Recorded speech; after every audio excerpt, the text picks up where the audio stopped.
Big boss വീണ ചേച്ചിയുടെ big boss season ഒക്കെ കാണാറുണ്ട്. പിന്നെ ഇവര് അത് കണ്ടല്ലേ വളർന്നത്.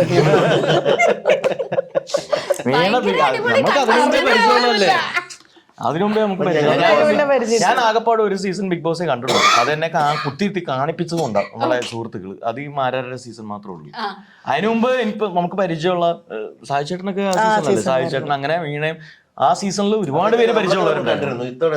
വീണ ചേച്ചി മെയിൻ ആയിരുന്നു. പക്ഷെ ഇത്തവണയും ഇപ്പം ആകപ്പാടെ രണ്ടുപേരെ പരിചയമുള്ളവരും പുറത്തായി തോന്നുന്നു ഇത്തവണത്തെ ഉള്ളതില്. ഒന്ന് ശരത്ത്, അവൻ ഇതായി പോയി കഴിഞ്ഞു സീസൺ. അനുമോള് വിന്നറി. ഞാനത് അറിഞ്ഞില്ല ഹലോ, സ്റ്റേറ്റ് അവാർഡ് പ്രഖ്യാപിച്ചത് അറിഞ്ഞില്ലായിരുന്നു, ഇന്ന് അറിയണേ.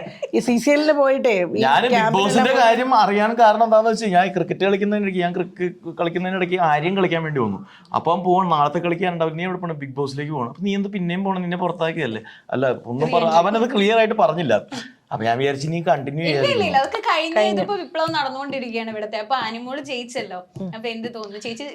അനുമോള് ജയിക്കുമ്പോ എനിക്ക് എന്ത് തോന്നാനാ? ആ കുട്ടിക്ക് പൈസ കിട്ടി. എനിക്ക് പ്രത്യേകിച്ച് ഒന്നും തോന്നിയിട്ടില്ല അക്കാര്യത്തില്. അത് ജയിച്ചു, സന്തോഷമുണ്ട്. നമ്മുടെ കൂടെ വർക്ക് ചെയ്തിട്ടുള്ള നമുക്കറിയാവുന്ന ഒരു കൊച്ചു ജയിച്ചു.